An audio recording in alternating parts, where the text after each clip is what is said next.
jarak sekolah sniper dari sekolah.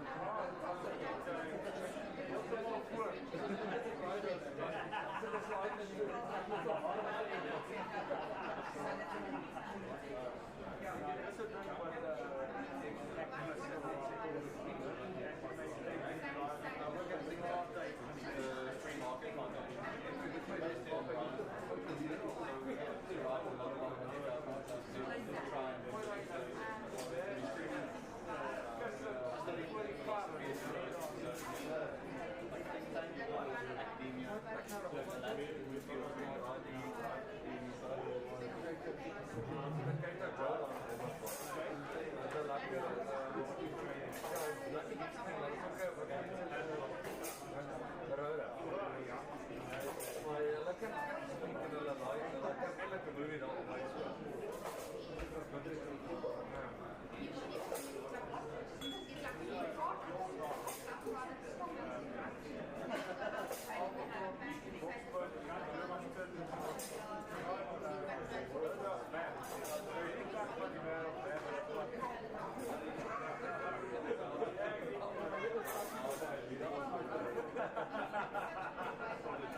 So most of our focus is We've looked at consumer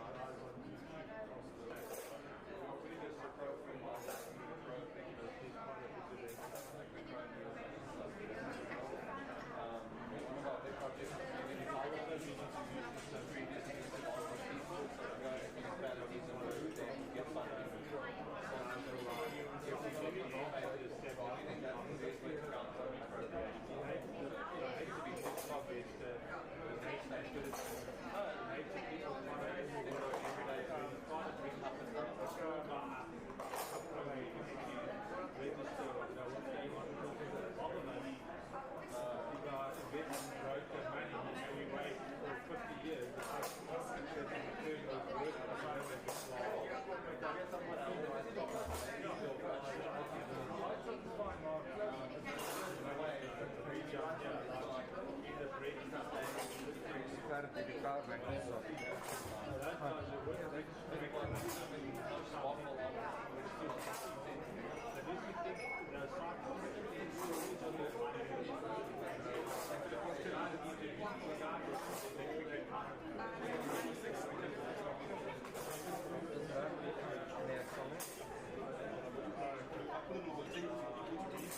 my business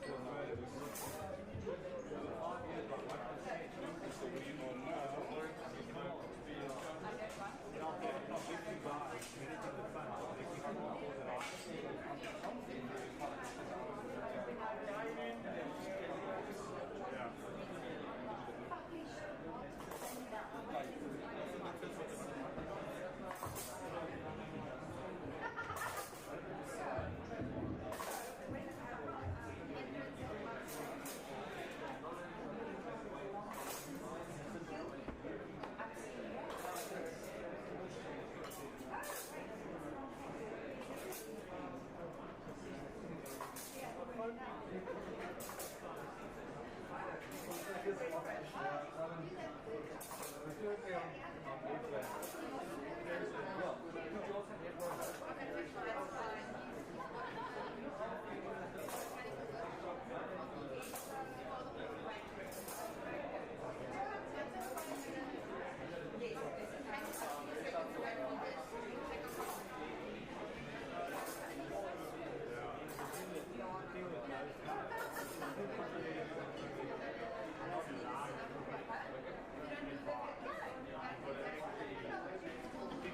mainstream stuff.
Good evening, ladies and gentlemen.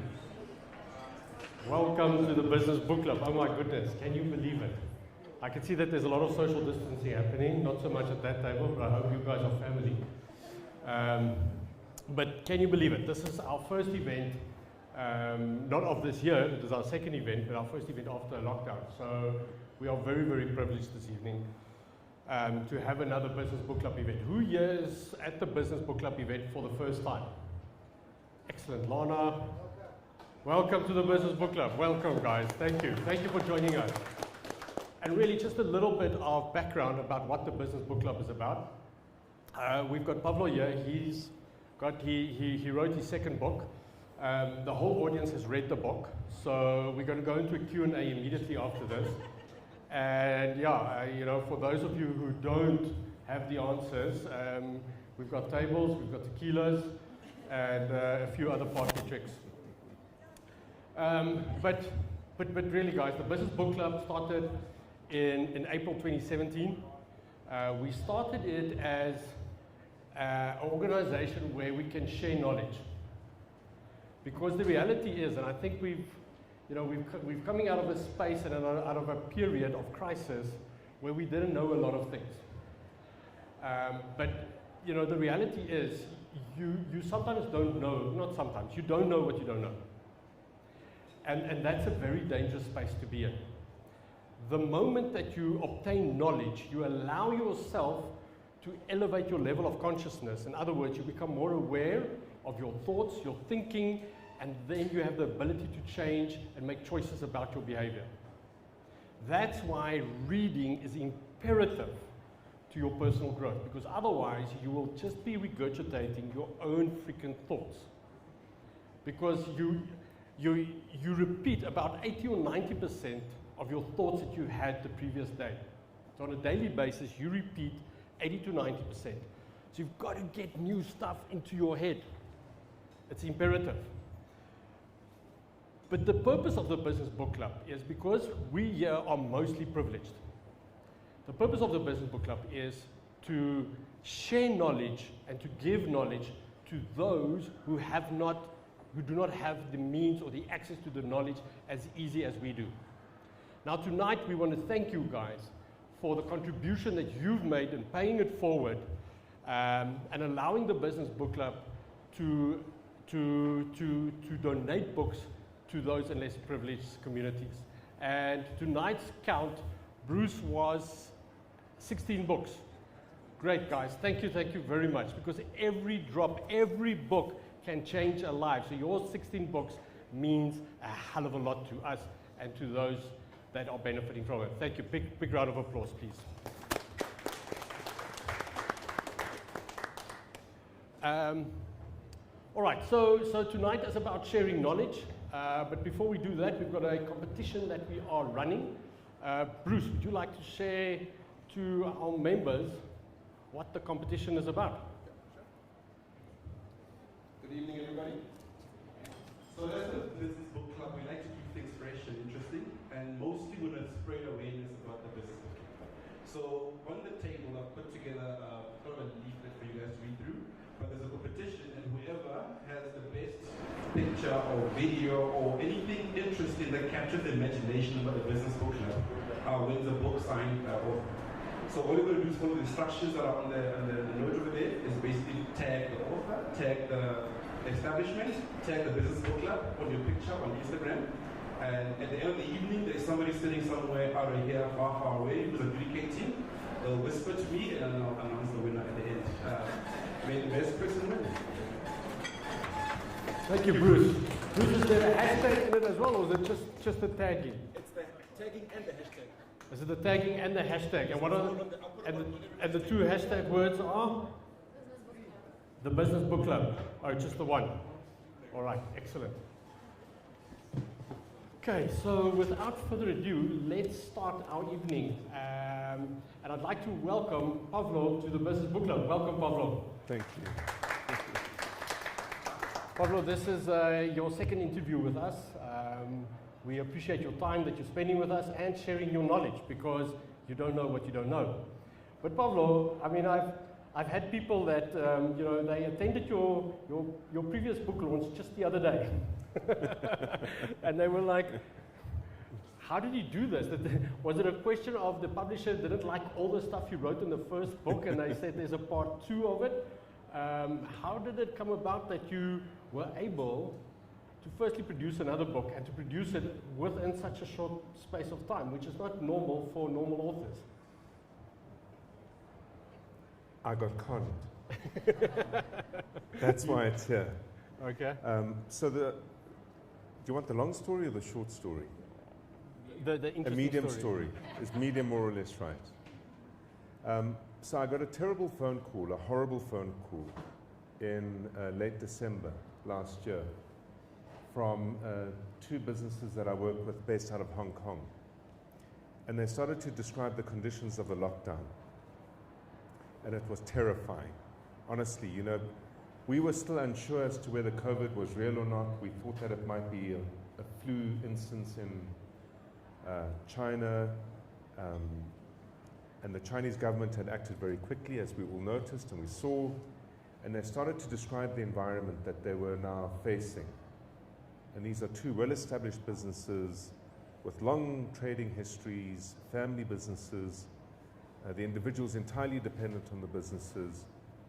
And I was thrown into a position where I never had answers. And I thought, gosh, this is going to move from east to west, because that's what pandemics do. You know, if you look at the history of pandemics, they move across the nation. And very quickly, as a business, because we work with so many people, both here in South Africa, but also in the US and in the UK and in Europe, I thought we better put together a plan of action.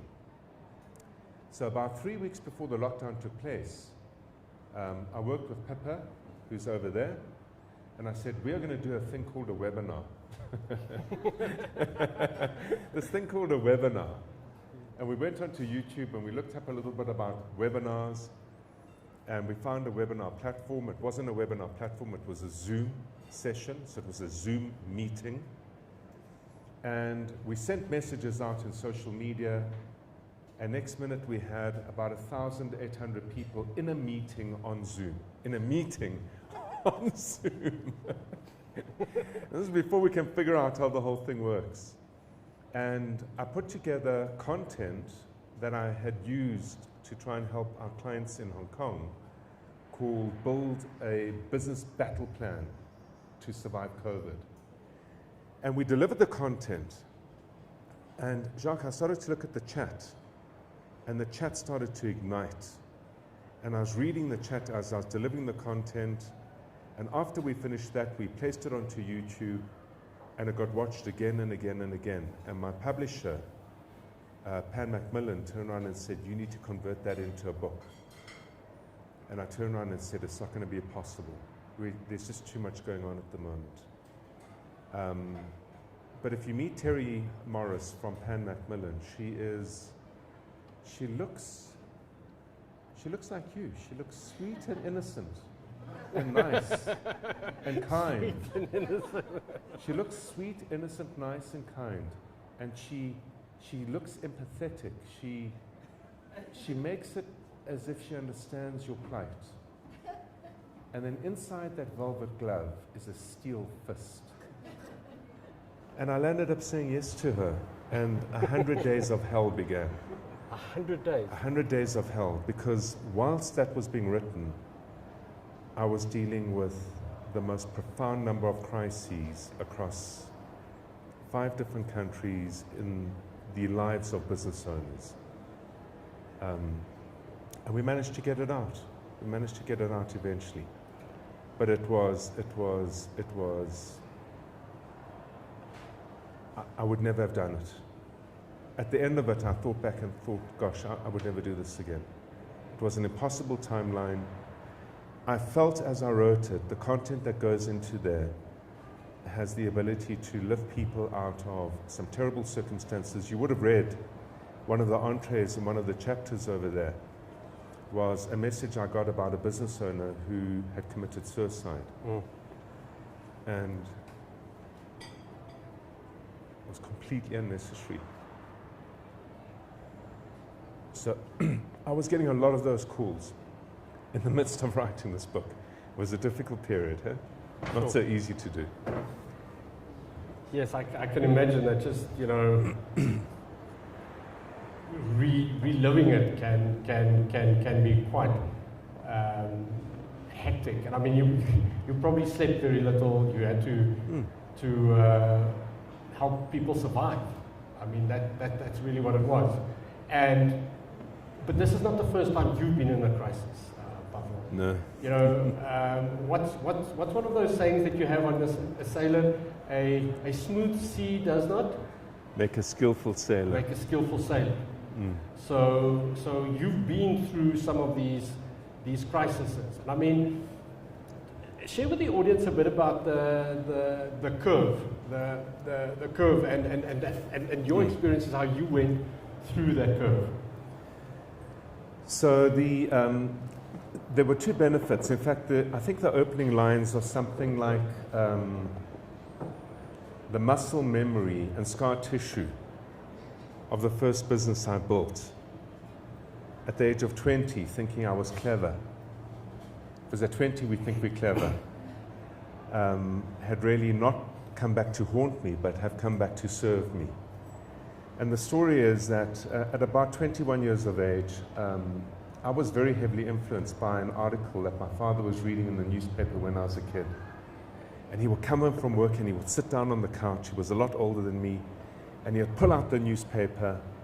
And I remember seeing on the front page of the newspaper, I think it was the Star newspaper, a business bought for R1.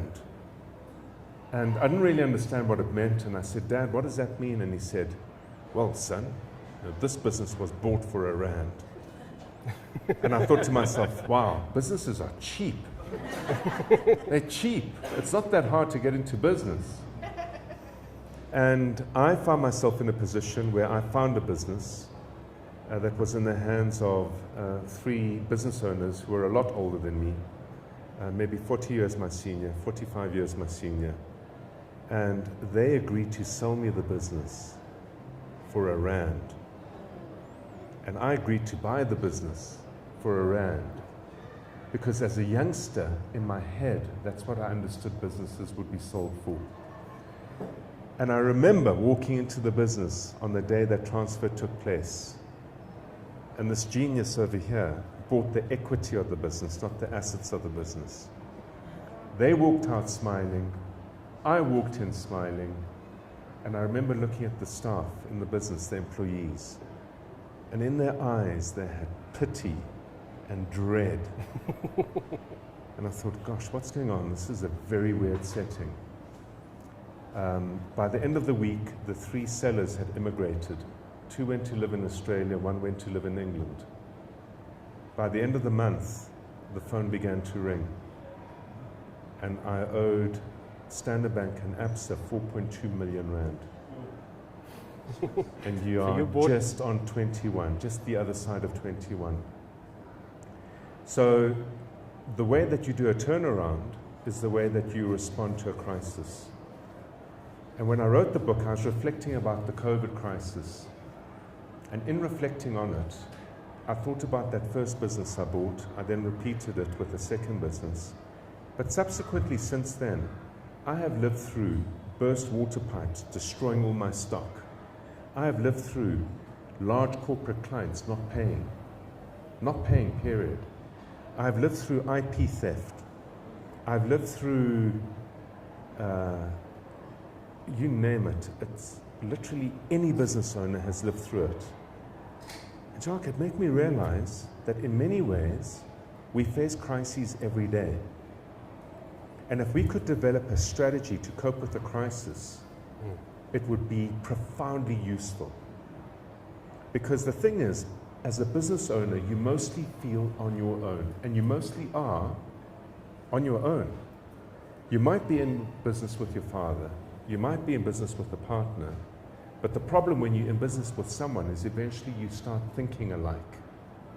And in a way, that groupthink makes you on your own.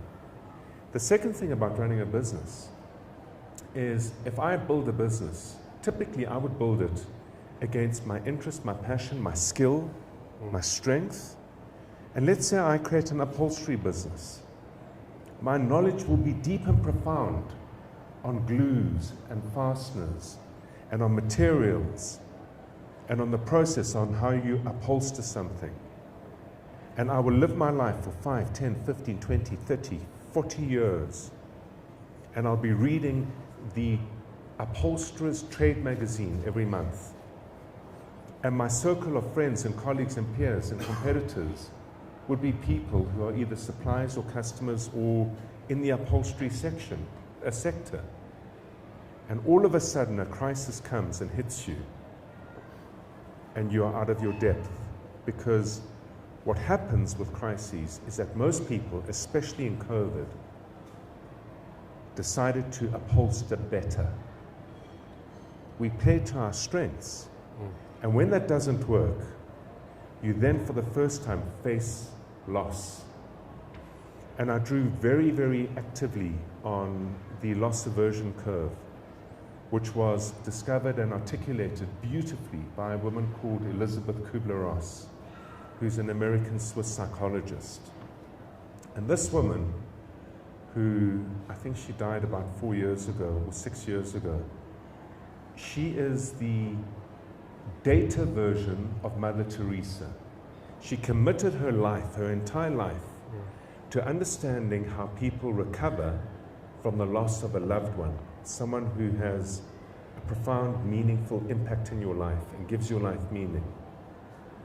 And when I first presented this in Build a Business Battle Plan, people thought I was nuts. And what's interesting is that the people who thought I was nuts weren't business owners. And with respect, they were people in corporate, or they were people who were employed. Because the thing is, as a business owner, when you build a business, not only does it give you purpose in life, but meaning in life. It's an expression of your creativity. It's an expression of how you can make the world a better place in your own mind. It is the essence of your income and the economics that supports you and your family. And when that's about to be taken away from you because of things beyond your control, it's no different emotionally and psychologically to having a loved one suddenly discover they have a terminal illness. And the grief curve works as follows. The first thing you do is you deny it. And remember, nobody wanted to actually get their heads around COVID. We saw it coming in December. It started to build in January. It started to build in February. In March, we eventually announced a 3-week lockdown. And we thought, lockdown, 3 weeks. The number of people I spoke to that said, hey, I'm going to take it as our December break. They thought it would be over. So you go through denial. And as denial transmutes towards the event becoming a reality, you go through a period of frustration, and it expresses itself as anger or fear. And I remember in February, the beginning of February, all the plans that we had laid out this year with the launches that I had happening in 3 areas around the world. I saw them all going out the window. And the way I expressed my frustration was in anger. I was livid. I remember driving home from work, and I rolled up my windows, and I was glaring at every single person in the traffic. And one poor person forgot to indicate. I let rip. I was furious. I said things to them about their mother, their sister, their uncle, their aunt. The window was up, so it was safe. But the anger, the expression of anger was profound. And then Elisabeth Kubler-Ross says, once you get through the anger and fear, and the event takes place, you find yourself in a well of depression.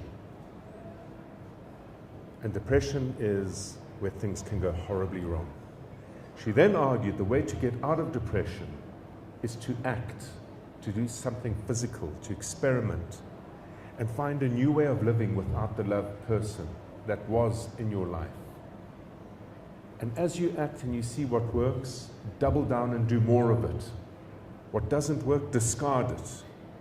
And you will find a new way of living without that person, where you can have meaning again.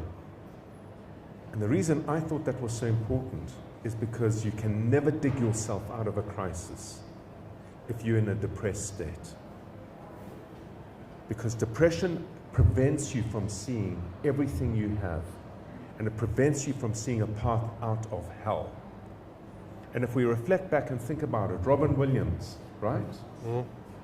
Successful beyond anything, gifted with a humor that was unbelievable, loved by people globally, who ended his life because of that depression. And a depressive state prevents you seeing or hearing a route out of depression. So in the book, I write a lot about Elizabeth Kubler-Ross, because the way that you emerge out of a crisis is by first leading yourself out of it psychologically. And that as a device is then useful to understand how to work with your team.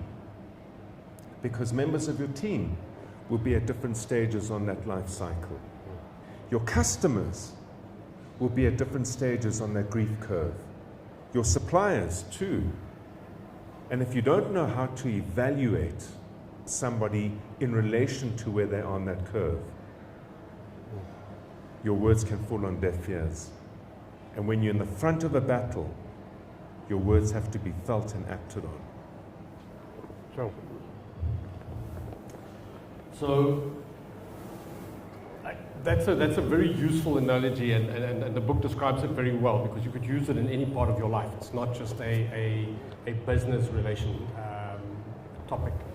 But bringing it back to business, like you're saying, like you've got to act something, you've got to do something. Have you got examples for us so that we can understand more about what that looks like? You know, so if I'm a business owner and I'm feeling depressed, or I'm feeling like shit, man, there's a dark hole. Like, what are the type of things that some of your clients or people that you know, what type of actions have they taken to get them and to start on a trajectory and maybe end with a success story? So in the book, there's 6 tools that I use to cope with stress and to cope with disappointment. And here's the thing, you know, it's such an interesting debate, because if you have an ambition to build a business and to make a difference and to do something special, you immediately set yourself up for a crisis. They're imposed crises, like COVID was. It was imposed on all of us. But I face frequent ongoing crises, which are self-imposed. So for example, if you decide that in growing your business, you want to hit a certain stage of growth, and you might indicate it in a turnover number, or the number of clients, or a new product launch, whatever the case is, things go wrong. It's the nature of life. So you have a crisis imposed upon yourself. And in those instances, there are a series of techniques you can use to get yourself under control and to get yourself on the other side of the Elizabeth Kubler-Ross curve. Because Jacques, nothing you do in a depressed state will yield an outcome for you. Acting immediately empowers you. But the ability to act needs you to be moving out of a depressed life cycle into a space of acting. After that, I always go, and Ishmael, you and I had the conversation earlier, I go immediately to where the source of revenue lies. And if you think about why a business exists, one reason only, to solve a problem. And if you don't know what problem your business solves, you don't know what business you're in. It's very hard to find a direction until you've understood why you exist. And you solve a problem because of somebody you serve. And the amazing opportunity that lies behind any crisis is that when a crisis arrives, especially one like COVID, which affects everybody, crisis means change in state of health. That's its pure definition. I was in one condition of health, now I'm in a different condition of health. What I've noticed over the years is that every time there's a crisis, it means that the status quo has changed. And when a status quo changes, it means people are ready to receive a new idea or new information. So now the challenge is, you're ready for change, you're ready to hear what I have to offer, but so too has your problem set changed.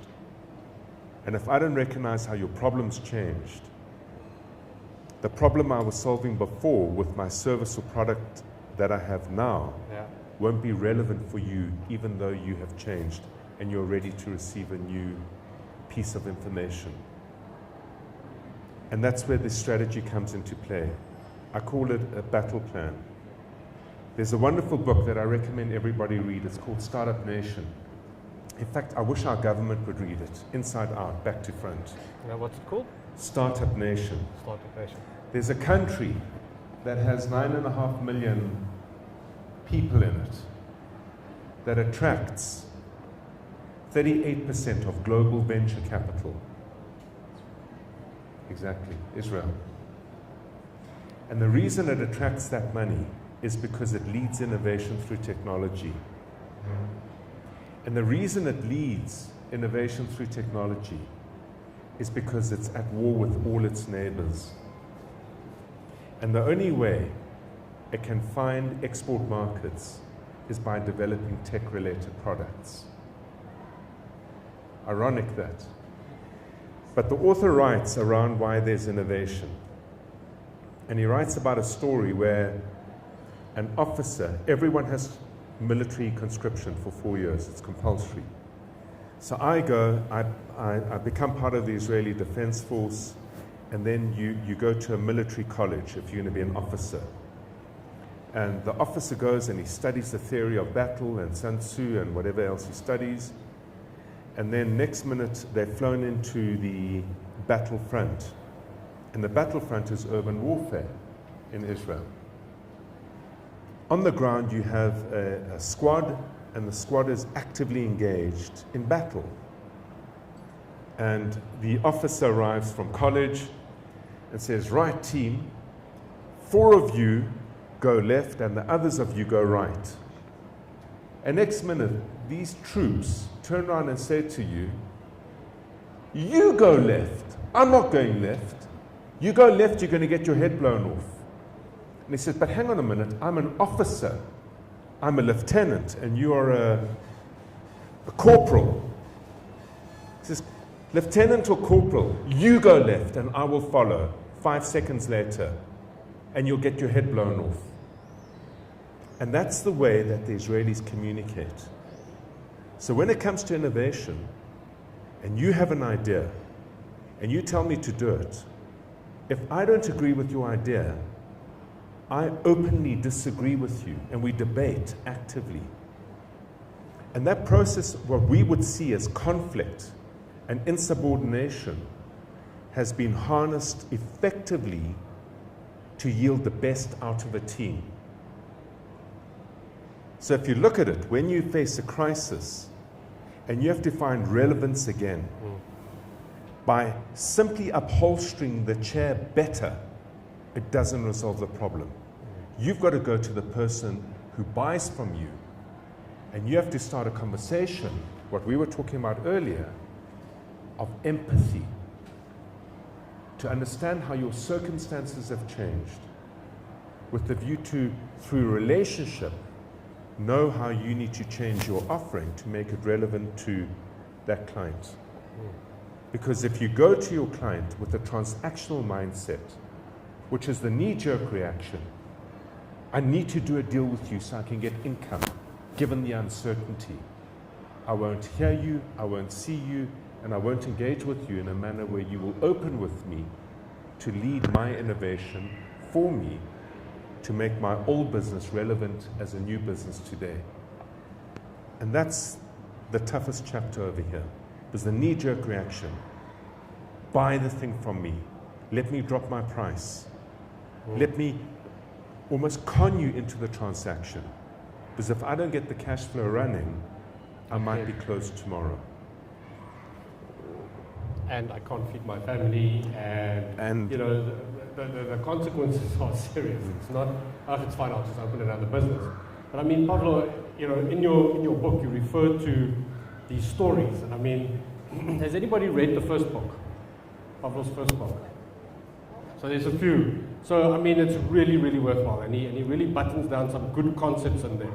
The second book is where the case studies come out. And in Reset, Rebuild, and Reignite, there's a lot of clients that came to you and said, like, Pavlo, there's just like no ways I can do business in COVID. I have to redesign things completely because, I think the one example that I'm thinking of at the moment is the interior designer. You know, like, how do you do interior designing when but she reinvented herself. And there's a specific methodology that you use in getting to that. And I love those stories because you always send them back to go and ask someone questions. but share that story and share that methodology because I think that is profound. I mean, earlier today I was speaking to Pavlo about the Business Book Club, and you know, we're looking at doing things differently with the Business Book Club next year. You know, in terms of our donations, the value that we're offering to the authors, and we've got to pivot. And I was speaking to Pavlo, and he said something profound to me, and it comes out of his book as well. He said, he didn't say, Jacques, your problem is, but he could have said that. Jacques, your problem is that you were thinking from your perspective. I'm thinking of the Business Book Club's problems, which is not the problem you want to solve. So share with us some of those problems and how innovative, so that people can understand what does it take and actually think like, oh shit, it is possible. So, you know, what's really interesting in this book, which I don't include much in the other book, is the number of services businesses in this book. I speak about extensively. And I can talk about the interior designer, but the one that really gave me the most pleasure was a recruiting business based out of the City of London. Okay. Now the UK, in fact, the whole of London, the UK economy is 80% services driven. So it's architects and professional engineers and advertising agencies and recruitment businesses and interior designers and property letting and property development. And London specifically, I still can't figure out why they've Brexited. I don't know. Well, I do understand it, but it's madness. It's an economy that's built to service the United Kingdom, but also to service Europe. And most of their export comes through services. So an 80% service-orientated, service-driven economy generating a significant portion of its export revenues through services into Europe that they're now telling to get lost is going to be an interesting outcome on the 1st of January. But this particular business was involved in recruiting. And what happened in the UK, and I remember being on one of my first calls as COVID lockdown came in the UK, and it was with a group of business owners, and we were troubleshooting what we could do, and next minute someone said, well, look, we've just put our staff on furlough. And I never knew what the word furlough meant. So very quietly on one of the other screens, I start going onto Google, typing in furlough, and furlough is where government pays 80%, up to 80% of your staff's salary to the tune of £2,500 a month for them to stay at home and not work, in the hope that you won't make your staff redundant, and in the hope that you can start again once the crisis passes. Sure. So the cost of furlough has now put the UK into a situation that is 3 times more expensive than World War II. 3 times more expensive. And it took about 40 years to pay off World War II, to give you a sense. Did nobody do the sum? And it's been 40 good growing years in the UK. So this business owner, this lady has been running her business for some time. She was doing about 4 or 5, if I remember, £1 million a year, which is a very nice business in UK terms. and recruitment dried up. It dried up in its entirety. The mandates all fell away, people went into furlough, everyone was thinking, I'm not employing.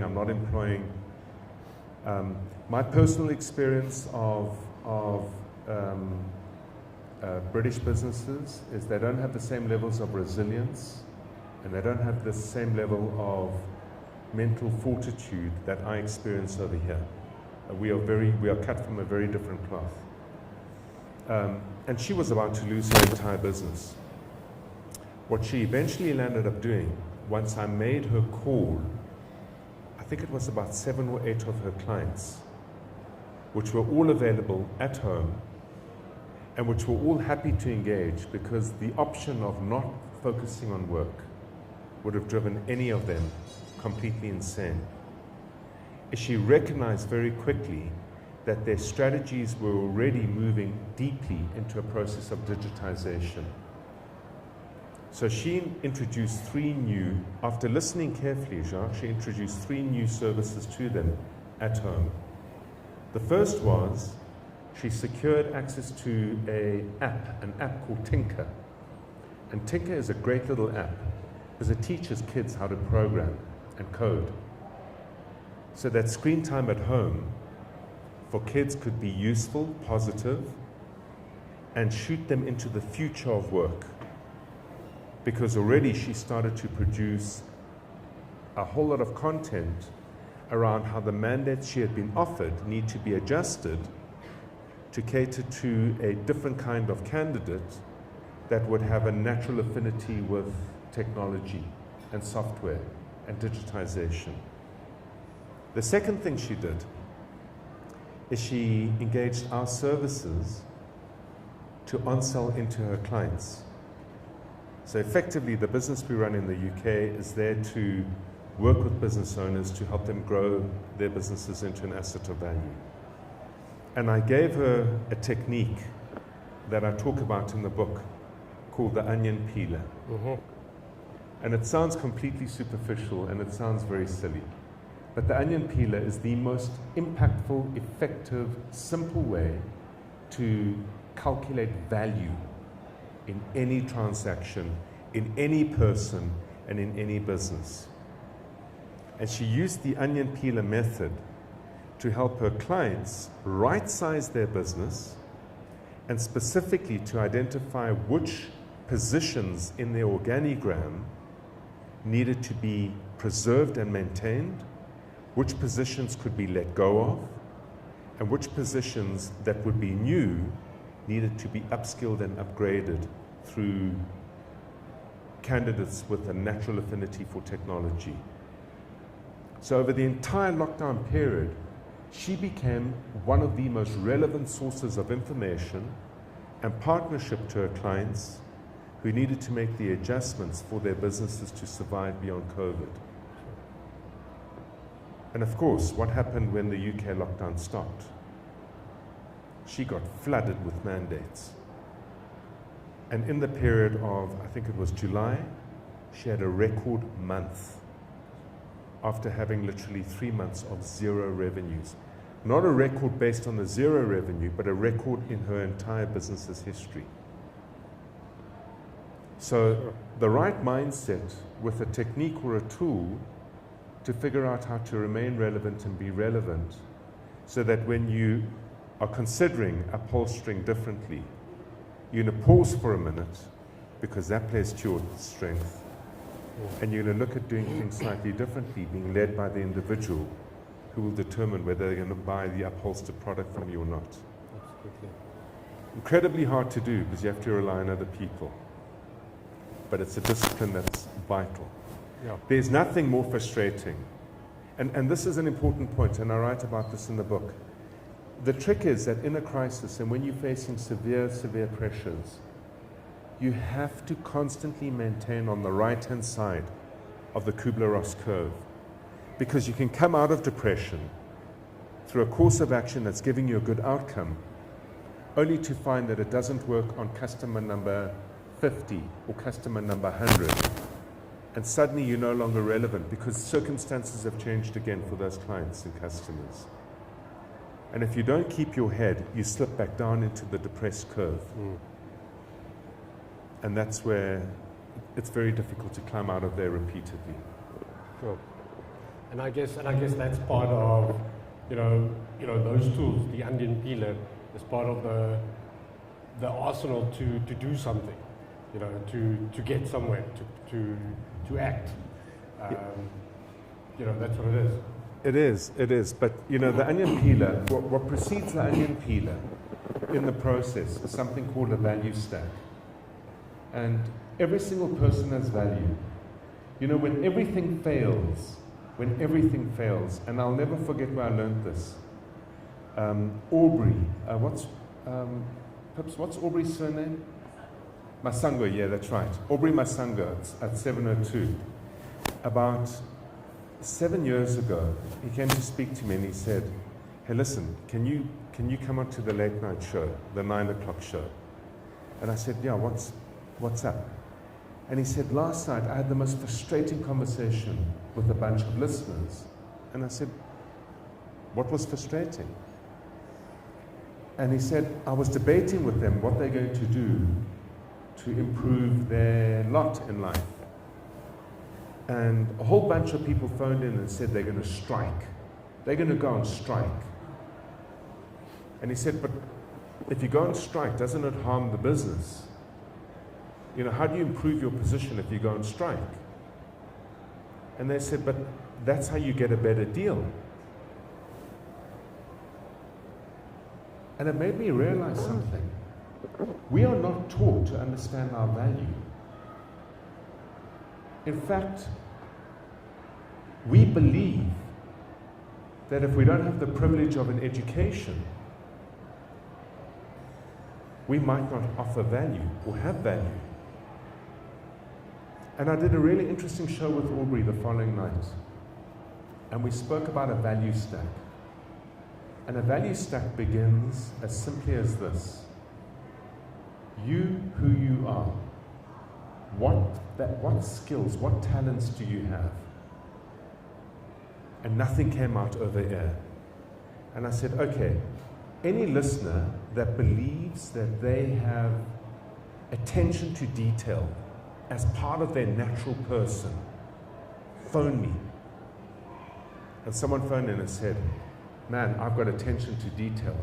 I drive everybody mad, everybody crazy, because I will apply my mind to a thing until I've understood it and the detail has to be perfect. And I said, right, so you've got a perfection issue. Is that good or bad? And we went through a debate about when it's good and when it's bad. Because trust me, if your life's in danger and the nurse serving the surgeon does not pay attention to detail, then it's bad not to have someone who pays attention to detail. But if you're preparing a meal and you have an impatient table who've been waiting an hour and a half for the pasta to come out, too much attention to detail can create very grumpy people. And then the lines lit up. I have accuracy. I'm never ever late. I'm always punctual. And we started to speak about human values. And that makes the first slice of the value stack. Because everybody has value. The fact that you might not know where to apply it or how to apply it is a separate issue. But you need to recognize it first. Then we developed the conversation further. And I said, right, to the one person who called in, where do you live? They lived in Alex, in Alexandria Township. I said, how long have you been living there? And this is unusual because it's a pedestrian township and it's a transit township for most people. There are very few people who are absolutely permanent there. And this individual said, I've been there for 5 years and I came into Alex for work and I've lost my work. And I said, okay, 5 years, tell me about your community. And this individual started to describe the community. And I said, when you sit and see people coming home from work, what do you notice? No, they're very, very stressed. I said, I want you to go and ask them why they're stressed. And then I want you to phone in again once you've understood why they're stressed. And he called in about 2 weeks later to Aubrey Show. And he says they're stressed because of a very difficult ride in the taxi. And they were always arriving late for home. And they had to prepare dinner for the family. And I said, so you've recognized a significant problem in your community? He said, yes, I have. I said, that's value. How are you going to solve that problem? And he said, well, why would I solve the problem? And I said to him, well, if you solve the problem for the person, you've given them value. They will pay you to solve that problem. And that's the essence of any business. So an understanding of your community adds to the value. Relationships add to your value. If you've been in one sector, one industry, for an extended period of time, you know how the industry works. You know how suppliers behave, how customers behave. You know where the risks are. That's part of the value stack. And the thing is that when you're in a crisis and you can't see the wood for the trees, and you're in effect panicking, you forget to interpret and understand your value stack.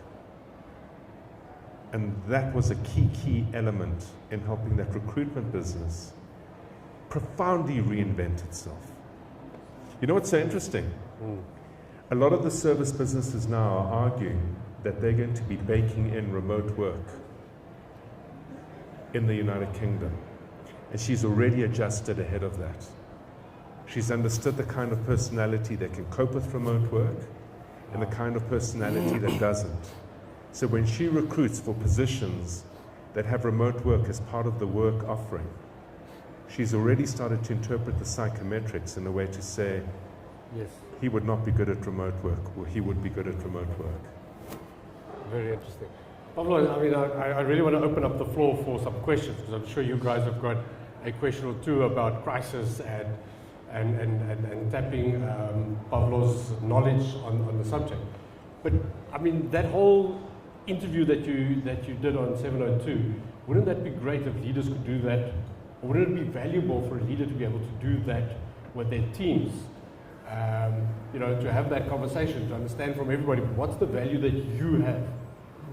You know, we're not talking about your, you know, I'm an accountant or I'm an artisan of some sort. What's the value that you bring to the table that justifies your salary? You know, it infuriates me. So, who remembers what happened late 2013 in this country that led to a 5-month event for the first 5 months in 2014?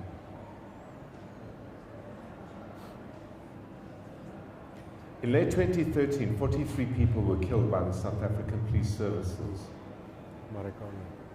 Marikana. So do you know the real story behind it? The real story goes like this. Rustenburg has got very deep mines. Platinum mines are deep. They're deep. And when you dig deep, you drill, you blast, you remove the ore, and then you drill, blast, and remove the ore. And you bring all the ore to the surface where it gets processed. For reasons beyond anyone's memory, rock drill operators come from 2 villages in the Eastern Cape only. And deals are done between the chiefs of the villages and the young men. The young men are sent up to become rock drill operators. It has prestige, it has status, it has pay. The chief gets a bit, the family gets a bit, and this man travels 2,000 kilometers to Rustenburg, where he then takes a second home. And in taking a second home, typically outside the mine, in a tin shanty, in a pondok, he finds a second wife to look after him. Because Rockdrill Operating is a rough, tough business. And he needs someone who's able to care for him, prepare his food, and become part of his meaning and purpose away from his village. And what happened one day is the unofficial wife of a Rockdrill operator got fed up. The Rockdrill operator arrives home. He steps in and dinner hasn't been prepared and made ready. And he is now pissed off. So he leaves the home and he goes to the shebeen, comes back later, climbs into bed, and all of a sudden, his normally warm, embracing wife gives him a cold shoulder, and he's really pissed off. He goes off to work the next day, drills and drills and drills and drills, comes back up the shaft, and the same thing happens in the second evening. So he gets upset with her, gives her a smack, she smacks him back, everyone's angry. You know why she was so cross? Because the crappy TV that she was watching Generations on had a bad signal. And she really thought that she deserved a better life. So she got onto his back and said, buy a new TV and improve the quality of our lives. And he couldn't afford it. And at the shebeen, when he's sharing his story with his mates, they all have the same situation taking place. And the Rockdrill operator knows nothing to do other than to strike. So Marikana takes place because it was a social issue before it became an economic issue. And I had an opportunity to be called in to speak with the mine executive. And I walk into this event in a place called Mooinooi, which is where they have the Lachotla. You know where it is, right? And I look over there and there's 16 white men. And all of them are engineers, they're mining engineers. And these 16 mining engineers are going to lead the transformation of the mine. So I stood up to speak, and the first thing I asked is, are we all present and attended for? They said yes.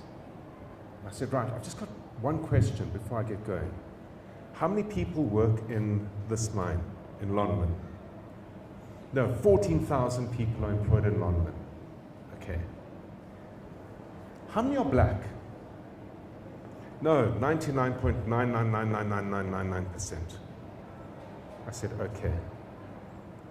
And I said, so gentlemen, do you see we have already solved problem one? That re-envisioning and repurposing and reinventing a way of doing business when you don't have the majority of your team at the table represented is a problem. Because through no fault of yours or mine, we all suffer from cognitive biases. And I write about that extensively in the book. It's our blind spots. I cannot tell you what's good for you because I'm not you, nor do I represent you. And once we got over that hurdle, the suggestion I'd made, Jacques, was imagine this, reimagining commercial life in South Africa for all South Africans. For all South Africans. I'm a Rockdrill operator. I get sent up by my village, and what's given to me is a 20-year career path. Because the physicality of the work is such that I can only do it for 10 years of my life. And if I knew what the career path was for me, and if I understood how to improve my pay by outperforming the function of the job, and if I was given guidance on it, that would surely be the beginning of me understanding the value I add in the greater scheme of things. And it would give me control over my destiny and not make me the pawn of a union. who's ambitious to try and increase rates.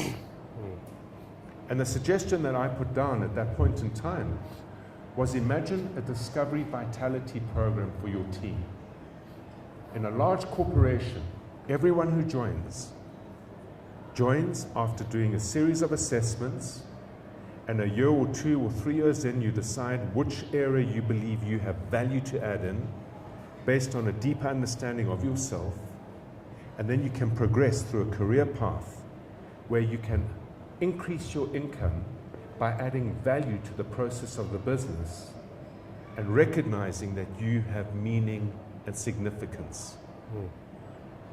And if we had the ability and the patience to do that, I don't think we would be facing the crises we are facing globally in our democracy. Our 31 US clients, all of them are Democrats. In 2016, all of them, bar one, voted for Trump. And they voted for Trump because they are angry. And they are angry because of a thing called economic exclusion. We understand income inequality, but economic exclusion is growing across the world. It's what led to Brexit. It's what led to Trump's rise. And economic exclusion is mostly being lived and felt by people like you and me. The private individual who craps themselves every day to build a business from nothing, who invests everything they have into that business, who makes profound sacrifices to establish the business and support the business and grow the business, who outside of pragmatism has an idealism where they want to make a difference in the lives of their customer. They create jobs. We pay our taxes because none of us here can afford to bring in tax experts and help us find the loopholes legally, which Amazon can afford to do, and the very big corporate multinationals can afford to do. And our businesses aren't complex enough to create tax loopholes in any event.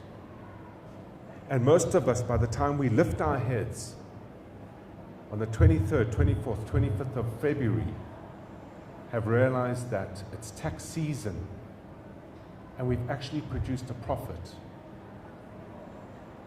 And had we planned a little bit better, we might have been able to use the money we're about to pay in taxes to scale up the business for next year's growth. But we are so wrapped up in running our businesses, and we are offered so little support of any significance, that it starts to feel like you're just hauling coal day in and day out. So we pay our taxes, and our taxes go across to government, and government sits and says, we need to launch some new big programs and projects. And typically the way we would do this is we would partner with very large corporate multinationals. Because if I'm the Minister of Transport and I go to you and you are the corporate CEO of an enormous construction firm, I'm saying, Jacques, listen, this project is way too big for just regular players in the marketplace. I'm going to use the taxpayers' money. Thank you for paying your tax, madam. I'm going to use taxpayers' money to actually launch this massive transport link. And you should bid for it because you have the resources to deliver it. And by the way, I have another 2 years left in my term. You do realize, of course, I would make an excellent speaker at your AGM. And I would make an excellent board member once I've completed my public service. And the shiny deals that get done at the World Economic Forum and the shiny deals that get done between big business and big government have seen most of Middle America and SME America, 30 million SMEs in America, 5.7 million SMEs in the United Kingdom, work harder and harder and harder for less and less of the love. And when Donald Trump said, drain the swamp, all my clients heard was he was going to break the relationship between big business and big politics.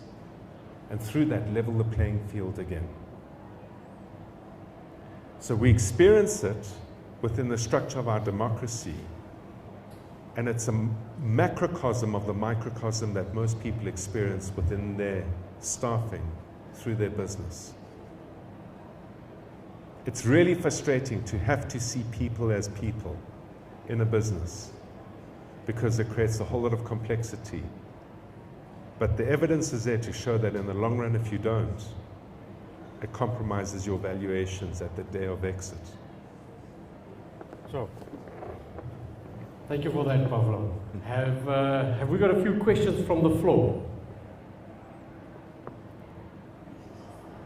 Yes, sir. You know, like the future of retail, brick and mortar retail. The future of? Retail. Brick and mortar retail. Brick and mortar? Yeah. Yeah. Yeah. So can I tell you a different future about a reversal back to brick and mortar? What's the single biggest challenge that any business owner has today? Single biggest challenge? Expenses? No. Staffing? No, that's easy to fix. Clients? Guys, we are in a massive, we have been duped. We've been duped. How do you market your business? Who markets their business? Marketing, the process of generating leads from customers you never had before. That's marketing, right? That's how you get people to come to you. And what were we told? We were told that social media is the friend of the business owner. It's a way for us to reach many, many, many future potential clients. And then we got told that the way to do well in social media is to create excellent content, good content, original thought. Because we were told if we created original thought and good content, we would rank on Google, we would rank on Facebook, we would rank on Twitter, we would rank on LinkedIn, we would rank on Instagram. That's what we were told, right? Now, the first challenge is to create good content. It's not that simple. Okay, because when I do upholstery, my content is going to be about the different kind of vinyls. Not exactly the most thrilling stuff. So typically I've got to get someone in to help me create the content. Because if content isn't entertaining first, then it's going to miss the eye of most of us today. So I create the good content, and I start to get some followers and some connections and some likes and whatever you call it. You get your crowd gathering. And then as I want to run a special on my reupholstering service, I promote it into my database that sits in Facebook's hands, or database that sits in Microsoft's hands, or in Twitter's hands, or Instagram's hands. So Mark Zuckerberg is sitting with all our data, all my hard-earned followers. And I push the promotion out, and of my 1,000 followers, 5 see it. And then I get invited to boost the offering to the remainder of my followers that I have earned on a contract that said produce good content and your followers will grow. And yet the algorithms change every fortnight. The algorithms are informed by the earnings per share growth and forecasts of these listed entities. And we have no idea how they work. So social media is about vanity. You can have 100,000 followers, it means nothing because you can't reach them without paying to play. So what's your next option? TV. So to produce a TV ad, you're starting at around 60 odd thousand rand. And to make it half decent, you're sitting at about 180, 200,000 rand. Then you have to pay for the airtime. A 30-second airtime slot on, which is your favorite channel? Mzansi Magic, SABC1. Now we already have a problem, because TV has completely fragmented. And the number of eyeballs that SABC1 used to have with generations, 10 million eyeballs a week, has completely fragmented to a number that no one can clearly specify. Who still watches TV other than streaming through Netflix or Showmax or something? I only watch YouTube. I don't watch TV anymore. I haven't had a TV for 17 years. So already, besides the fact that you can't afford it, the numbers are all wrong. So we go to magazines, and you spend 35,000 rand on a beautiful piece of photography, this newly upholstered couch, and you have a whole lot of content in the magazine. Who here bought magazines recently? Who here even gets a newspaper anymore? So let's go to my favorite medium. You come to radio. And if you have half a brain cell, the only thing that you listen to is on a Thursday night from 7 to 7:30. But radio is under massive threat. I listen to podcasts, I listen to books, I stream music. And most cars today, you can link your phone to the sound system in the car. So who listens to radio? It's in crisis. So you launch a podcast about the upholsterer's skill sets. It's like creating a piece of content. You put it onto Spotify, you put it onto iTunes, you've got to get it out there. And it's no different to creating an app. And that app will sit in the litter of the internet, along with another 100 million apps. Unless someone knows it exists, they're never going to knock on your door. And what's interesting is that last week, I did an event for event managers in the United Kingdom. We had about 3,500 people attend. Most of them have lost their businesses. And my message to them was this: it's going to come back. Because small business has no means to market anymore. The flyer, an event, the good old pavement pounding method of marketing is going to come back in full force. Because how else are you going to do it?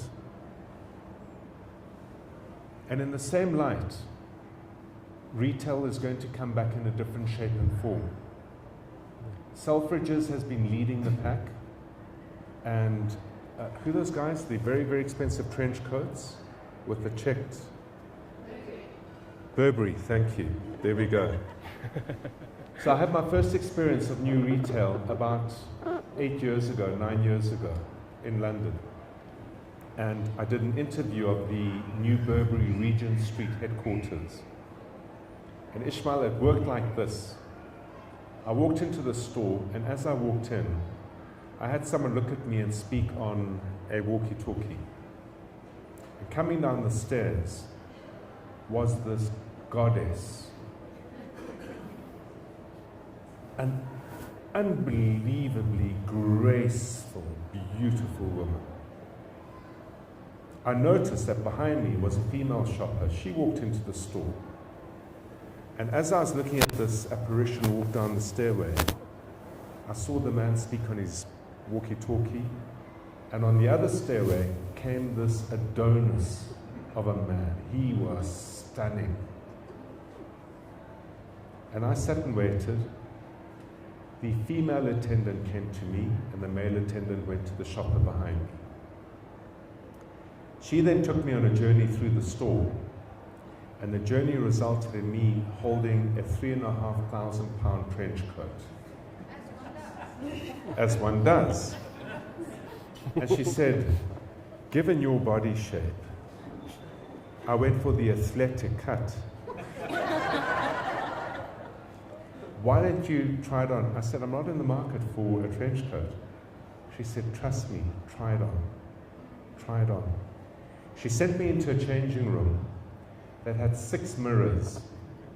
As she closed the door, remaining unfortunately outside the changing room, 3 of the mirrors turned into a TV screen. And the TV came to life and showed me sheep in the Highlands of Scotland, which is where the wool for the trench coat comes from. They started to show me pictures of how the wool was organized into the fabric, how the fabric was prepared, how the dyeing process took place. They showed me the leather belt being stitched by a very elegant old man who's a master leather craftsman. And they brought the experience of retail to life. And it is what gave me an insight to where the future of everything lies. If you look at what we need to do well in business, the first thing we need to do is specialize in doing one thing. The idea that you can be all things to all people will make you very, very unhappy. It's simply too competitive out there. The second thing is, it has got nothing to do with the upholstery. It's got everything to do with who you serve. And if you don't recognize the differences between people, in other words, if you don't learn how to discriminate, which we have unconsciously been taught never to do, you won't be able to tell the difference between the behavior of one person versus another. And once you've understood who you serve, if you can't quantify the problem you solve for them with your fantastic upholstery, it means you don't know who you serve. It's the best way to understand that you don't know who you serve. And then that's not enough, because the future of everything lies in the experience you offer in terms of how you bring them to you through marketing, how you convert them into clients through sales, how you service their upholstery through operations. And all of that is impossible to do unless you get the people part sorted. And you can't get the people part sorted unless you have those 2 steps in between. So the future of everything lies in creating the right experiences. It's a long answer. I love that because I think you answered everybody's question. I hope so. It was a blanket question. Any more questions? Did you get the coat? No, are you crazy? Can I tell you something? I shout at my clients if they spend money on anything but their businesses. Trust me, a 15-year-old car does the job. Any more questions? Any questions from that side? Didn't see a hand out there. Great. Pavlo, my last question or last comment. I mean, this book has got a title here at the bottom that says, build your business to thrive in a crisis. It doesn't say survive. It says thrive, which is, if you know, in English language, there's a big difference between survive and thrive. In the beginning of the book, you focus quite extensively on the mindset, because I know our time tonight is too short to give all your tools and tips. But the one thing is definitely about mindset and cultivating. You've spoken a bit about that. But what is the one thing that you would like to leave the audience with? That they can ensure that, whether it's this crisis that they need to survive and they're still feeling the effects of COVID, or whether they're out of COVID, but getting themselves ready for the next crisis. How do they get the mindset to thrive and not survive? Can I leave with 2 things? Because there are 2 things that are equally important. So that's the bonus option. Yeah, it's plus one more thing. Just one more thing. So how do you thrive in a crisis? You know, you always hear there's opportunity in a crisis. So let me tell you what people will be saying 6 months from now. Okay, I'll take a stab at this. And if I'm wrong, We'll delete the recording. you can delete the recording and say very rude things about me. 6 months from now, we will be in a situation where we are back to 70% of what we knew before. And that 30% shift and change, you will hear people saying this. Yeah, you know, COVID changed things. COVID changed things. COVID doesn't change anything. I'll tell you how I'm seeing change occur. I'll tell you how I'm seeing that future that you were asking about, Ishmael. So, the tendency of people, and the numbers might be different. I think they would be different in South Africa. I'd say 20% of business owners in South Africa, and 10% of business owners in the US, and 5% of business owners in the UK. When the crisis came, if you imagine building a business is like sailing a ship, and I always give that analogy because it's such a strong analogy. Most business owners turned around and said, good grief, the storm has arrived. It's wild. It is out of control. We don't have the skills to sail through it. So what they did is they went back into harbor and they battened down the hatches and they sent their crew home. And they said, we'll wait for the storm to pass. 20% of South Africans, 10% of Americans, 5% of Europeans and British said, no. The storm is here. We're going to sail straight into it. And we're going to test the hull of our ship. And we're going to test our skills. And I'm going to test which of my crew can cope with the pressure. And we're going to get to the other side of the storm so that when it passes, we are way ahead of all our competitors. And they then brought about the change by resetting their businesses and offerings differently as a result of the change in status quo that the crisis brought us, so that when the remainder of competitors come out, whilst they're on the front foot, the competitors will be on the back foot. And they will say, the market's changed. Crisis. COVID changed the market for us. You know, we now need to adjust. No, COVID's a virus. It comes and it goes. The changes that were wrought by an attitude that says the following, and this is what I want to leave you with. Where is it? My conclusions are always short. Here, the conclusion. I'll just read the first paragraph. The past is second-hand. The present tells you who you are, and the future is yours to make. A life well lived recognizes the value in each instance, building on them to be better and to do better. We create the future. We create the future. If you have the right mindset and you don't back down, we create the future. Pablo, thank you so much. Big round of applause for Pablo, please.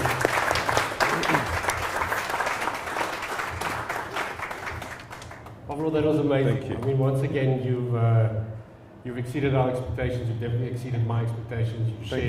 You've shared gracefully, gratefully of your knowledge, and we are extremely, extremely grateful for your presence here with the Business Book Club tonight. Thank you so much. And just a little token of our appreciation, we'd like to offer you that gift. Thank you so much, Pablo. Is it a reset, rebuild, reignite book?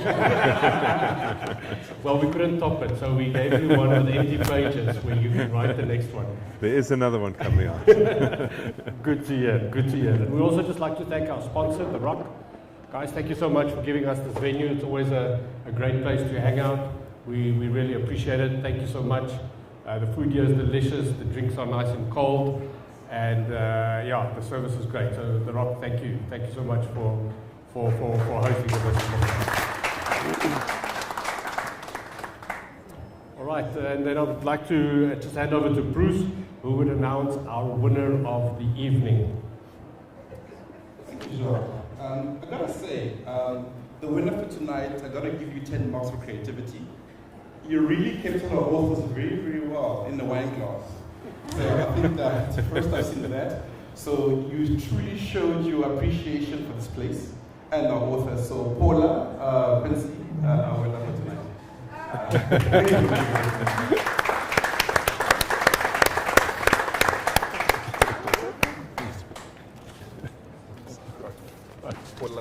There we go. Thank you.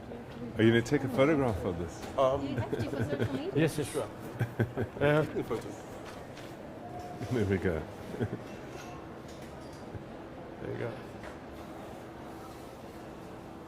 Cool, excellent. A work of art. Well, at least one of us. That's a great job.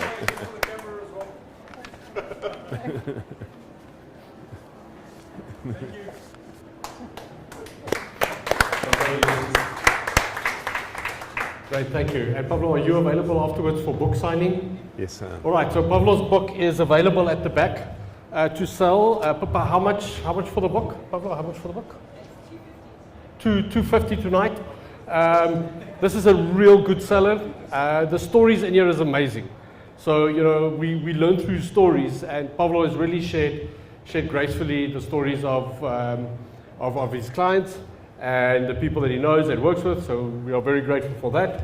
And that concludes the evening. So thank you for joining us. Please stay, mingle, and we'd love to see you next year at our next events. Thank you so much.